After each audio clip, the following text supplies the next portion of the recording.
Welcome to a special edition Yes. of the Outlaw Show, powered by EDI Mean TV.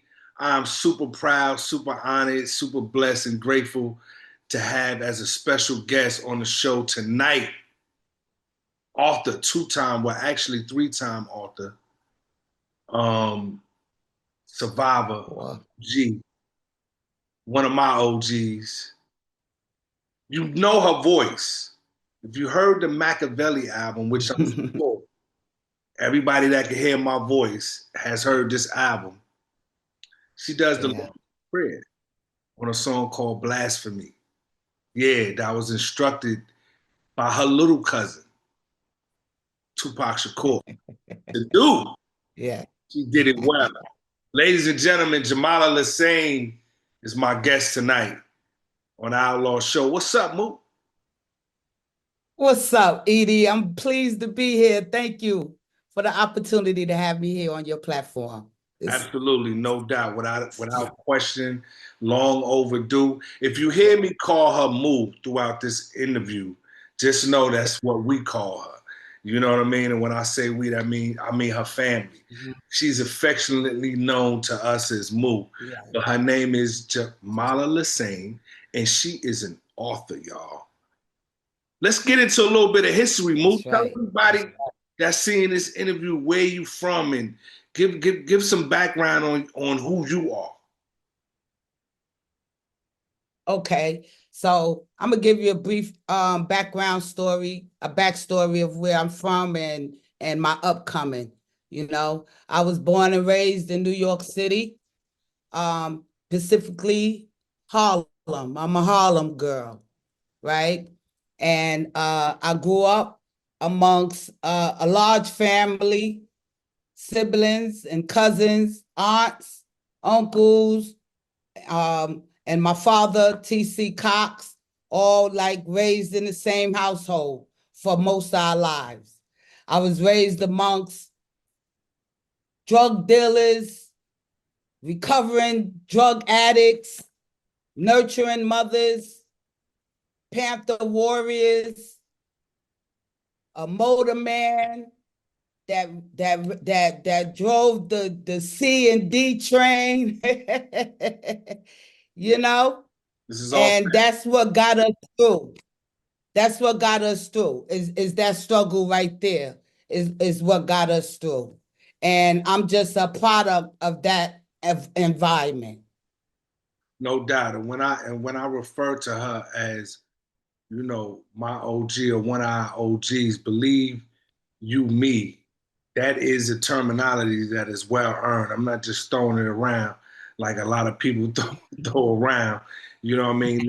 Nowadays, really seen it all. You seen it all, Moo. You know what I mean? Yes. In your lifetime, And you've seen it all. Go ahead. I must include that I am the first female cousin of the greatest rapper of all time, and that is Tupac Shakur. Come on, say that. I am the only niece of Afeni Shakur, who you always resembled growing up to a lot of people. Y'all always was, the family resemblance was always there. Since you brought her up, and rest in peace to Afeni Shakur, tell the people what Afeni meant to you and your upbringing in those early years, how she influenced you personally. What Afeni Shakur meant to me growing up and her influence on me started with the work ethic with Afeni Shakur. It absolutely started the moment Pac died. And the moment Pac died, that's when the work began.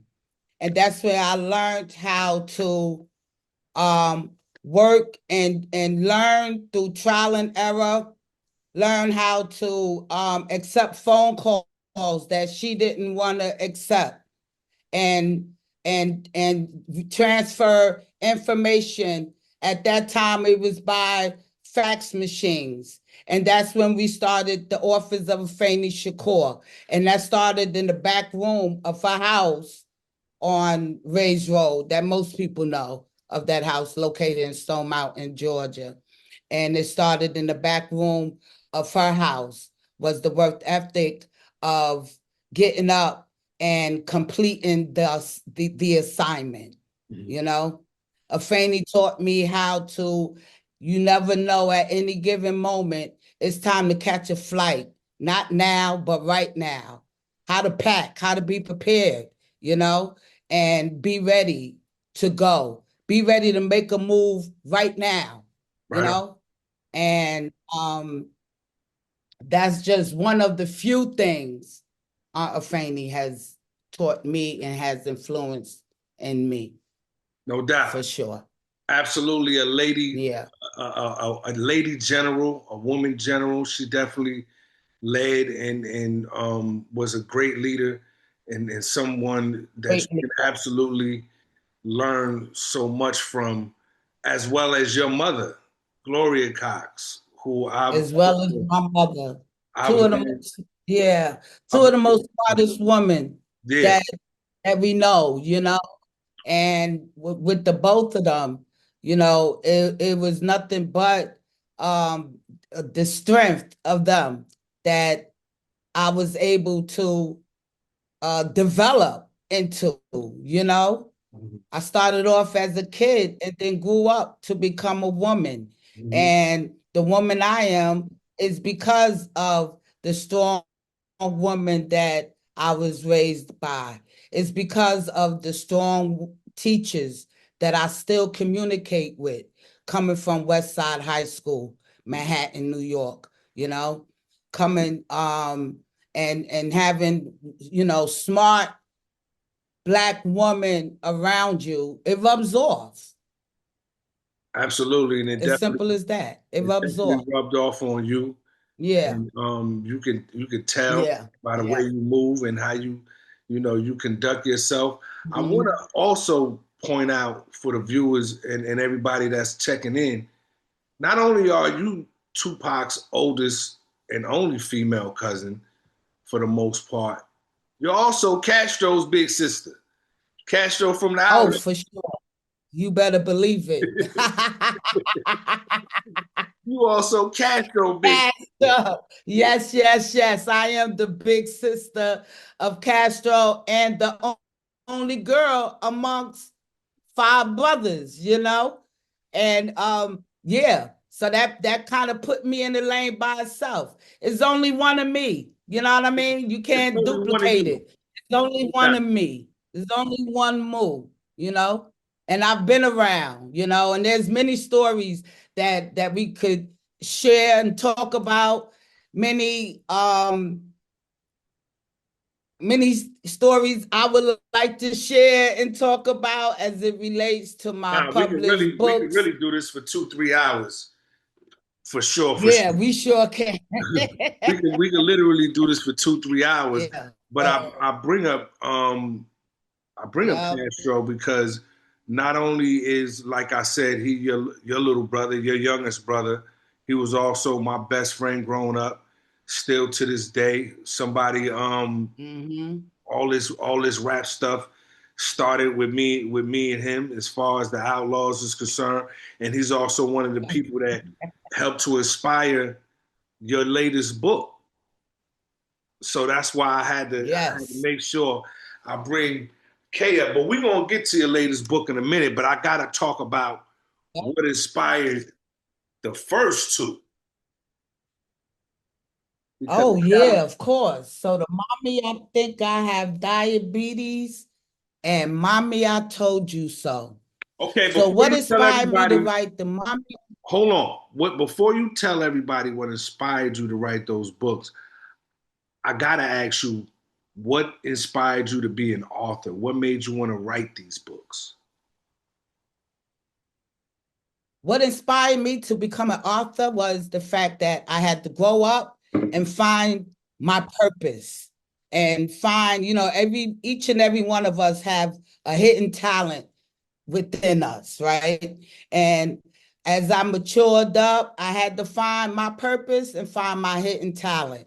And I found that back in the early years, but now I'm just making it grow.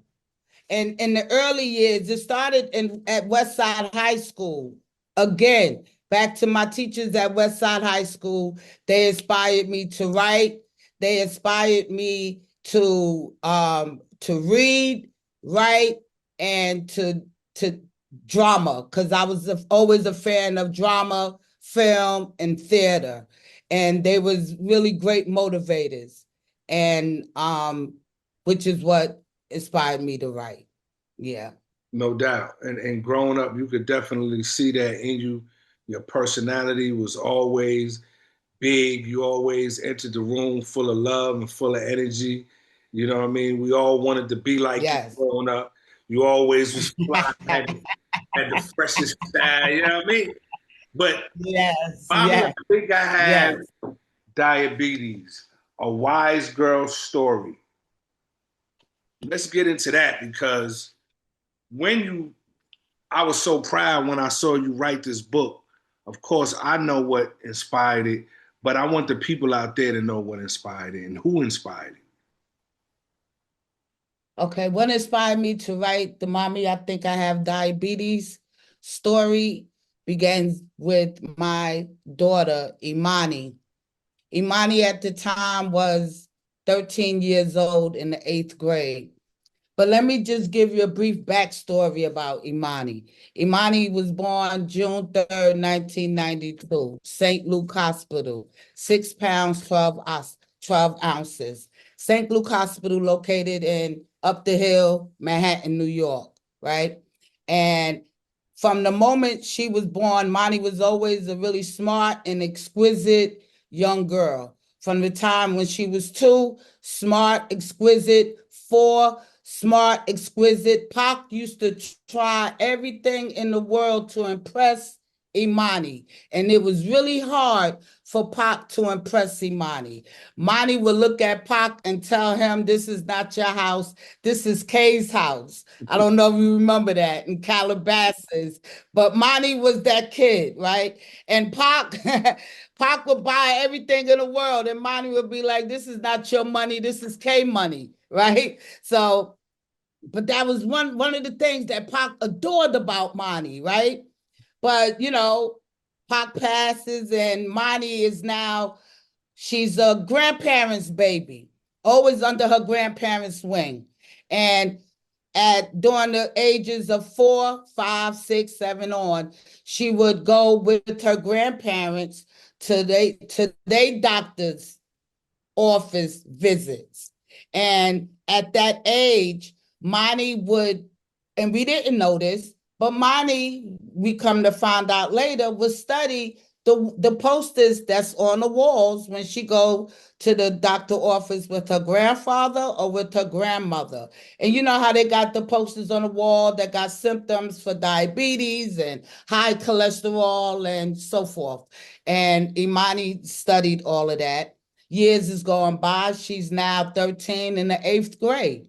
And Monty is another one that's raised around a bunch of smart women. Your mother is one of them, the arts that she was raised around. For sure. And at that time, Monty is telling us that she thinks she has diabetes.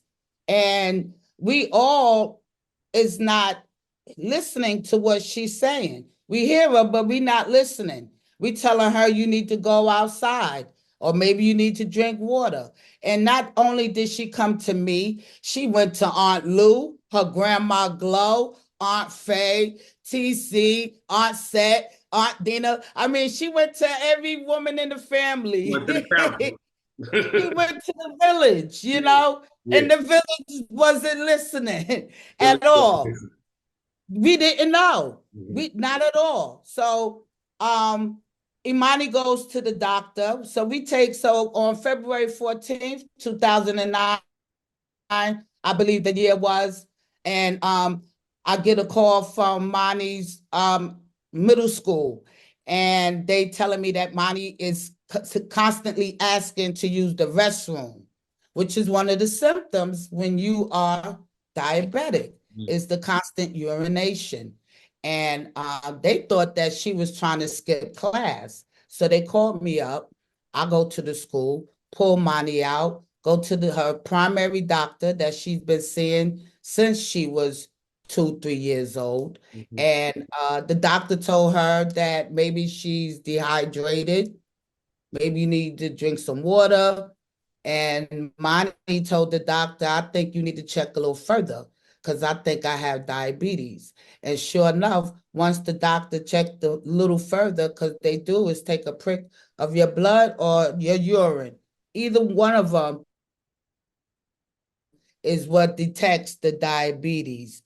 And her blood sugar was so high is when at that time we had to rush her to Children's Eggleston Hospital located here in Atlanta, Georgia. And she's been living with type 1 diabetes since then. She's 33 years old now, and she's a beautiful and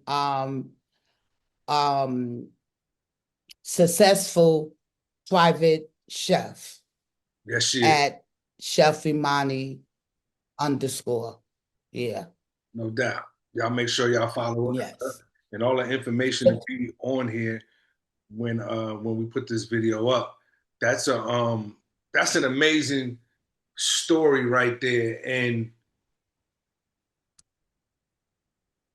then we get the book. What inspired me to write it too, Malcolm, is that it's important that we understand exactly what type 1 diabetes is.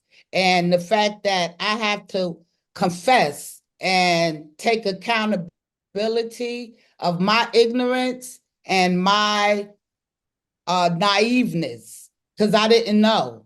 None of us knew. She's around the smartest people she know, and none of us knew that diabetes can actually run into little children as well.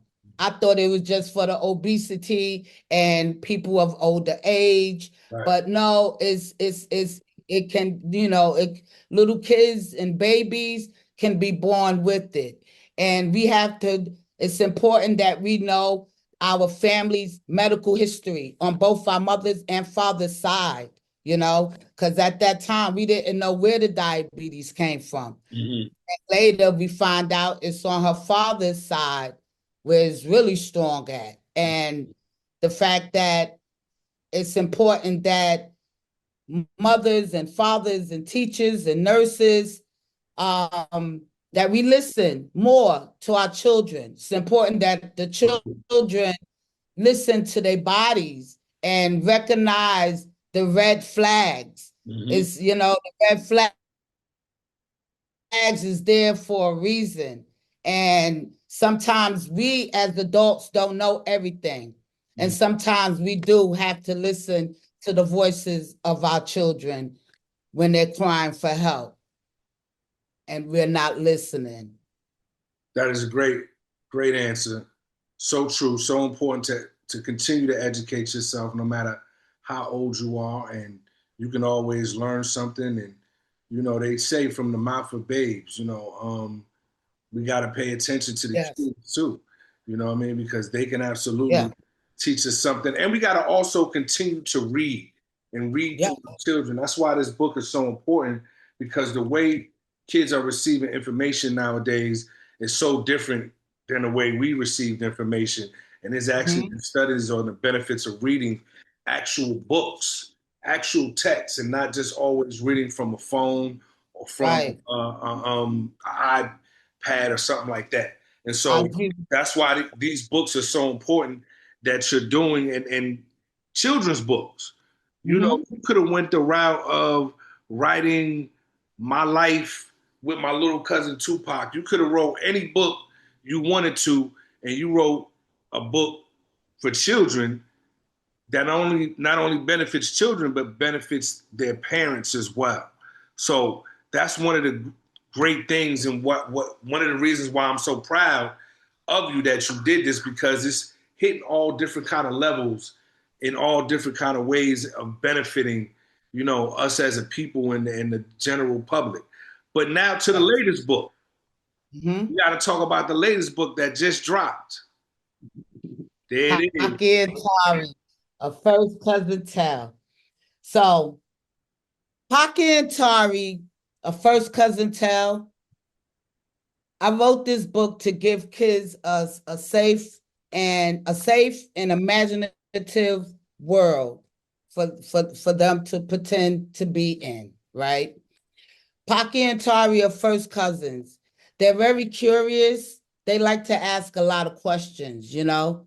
And this story takes place in the Bronx, growing up in New York, and growing up in the Bronx, and then from the Bronx going to school in Manhattan, right? Because that's very common living in New York. You can live in the Bronx and travel to Manhattan to go to school. And, coming out your building, we're constantly faced with destitution, And what I mean by that is that each time we come out our building, what do we see? We see fiends, we see zombies walking down our blocks. You know what I'm saying? You smell garbage, it stinks. We gotta cross over rats, hope that not to step in dog crap, hope not to get shot, hope not to get robbed, and then in the midst of that, we hearing music, you can hear a little hip hop, a little salsa, you hearing different languages amongst us. It's so much, Mr. Softy. It's just so a mixture of all of that, right? But we have to walk past all of that to get to the train station. And these two curious young boys, young cousins, they sometimes want to find a place where they can escape from this reality. And sometimes stories will take you there, you know. Uh-huh. And as we walking past the destitution, and they want to hear a story, and I tell them a story once we get on the train about how they are two cubs of some mighty Panther warriors, And what's important about this story is that despite that they're two cubs and the curiosity as them being the cubs in the story and them being Pocky and Tari, but they both asking questions. The characters are curious and they asking questions. And in the jungle, it describes how what it takes to get from point A to point B, how to get across that Zambia River, How to survive in the jungle. and the courage it takes, and it takes collective work, responsibility, it takes courage, it takes going through the obstacles, because you face obstacles. That's when you face the big wolf. The wolf is in their way. But then you find out that the wolf needs help. Because his big bad wolf boss is really an old drunken wolf that don't know what he's trying to do in the jungle. It's like the blind leading the blind. And the wolf in the red coat, he needs help from the cubs. And they run into Isha, the elephant. And Isha is there to provide them with food and how to survive for a night while they got to spend one more night out there. But then the story stops because the train stops. We got to get off the train and go back to the reality. You know what I'm saying? They curious. They want the story to continue. But we still got to go back to the reality and then come back into the imaginative world that they see themselves living as cubs and becoming warriors and figuring things out and trying to navigate through the jungle and coming across other animals and species and making it across. No doubt. I thought it was very clever how you use the jungle as a metaphor for everyday life and everything that we go through as soon as we walk out our door, all the choices that we have to make. I definitely got my copy of the book, but I gave it to my grandkids. They got it. And I'm going to get another copy. Yes, And everybody thank out you. there should make sure they absolutely get a copy of the book. Give everybody the information where they can I buy the will. book.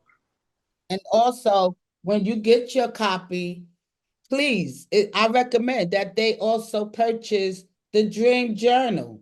It's a journal, and this is a great tool because it gives kids their way of creating their own creativity. You know, they can scribble, scrabble, get a pen, a crayon, marker, Sharpie. It don't matter, but it's their own way of expressing their own creativity. I recommend that you make it a combo, make it a two-piece. You know what I'm saying? 2 piece and a biscuit. Make sure you get both of those. And let a two facts. You heard? Yeah. Yeah, 'cause that's healthy. That's healthy food Yes, right yes. there. So that's the 2 piece and a biscuit. You definitely need to get both. Healthy You food. never know. You might have a burgeoning writer. You know what I mean? You give the book to them, they start journaling, and the next thing you know, it inspires them to want to write and tell their Yeah. own stories. And writing is always good for it could be therapeutic. It's Mhm. writing is really a great tool of healing, you know. Um you write to live, you live to write. And just to backtrack and big piggyback off of what you said, how important it is for us to buy more books. It's important for us to flip those pages because it's easy to pick up your iPod, pick up your phone and read, but that's not really reading. Reading is flipping through the pages, you know, read it. If you don't understand one word, you pick up a dictionary Mhm. and you see what that word means, Mhm. you know, and writing with, I keep a notepad, a pencil everywhere I go, So because that's what writers do. that's absolutely the It's so truth. important. That is absolutely the truth. And it's Mhm. important to read to children too. That's how children learn. That's how they Yep, learn to read when you read to children. So even if you're a little man, your little girl, whoever, they can't read, read to them. And read yep, this book right here. yep, And this one right here. yep. Then you're gonna read Pocky and Tari. And more books to come, I'm sure. And definitely more books to come because Pocky and Tari, again, like I said, they're curious, they're very curious, and they want to hear another story, you know? They want to ask more questions Yeah. because that's their way of escaping for what they have to see every day. That's my journey. My journey is to continue to write. Yes. Yeah. I want to thank you so much for taking time out to sit down with me. Move Jamala Lesane, the author. So proud of you. Give everybody the information how they can get all your books. Tell them where to go. Okay, you could definitely go to www.jamalasblock.com. That's my website. And on my website, you will see my books there where it will link you straight to Amazon. Or you could just go to Amazon.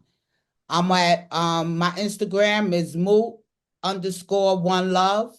Facebook is Jamala Lesane_Tyler. And yeah, reach out, buy a book, support. Let's support one another. That's also important, you know. Let's is supporting each other. Very important And that we continue to support each other. there'll be a Nothing wrong direct with link that.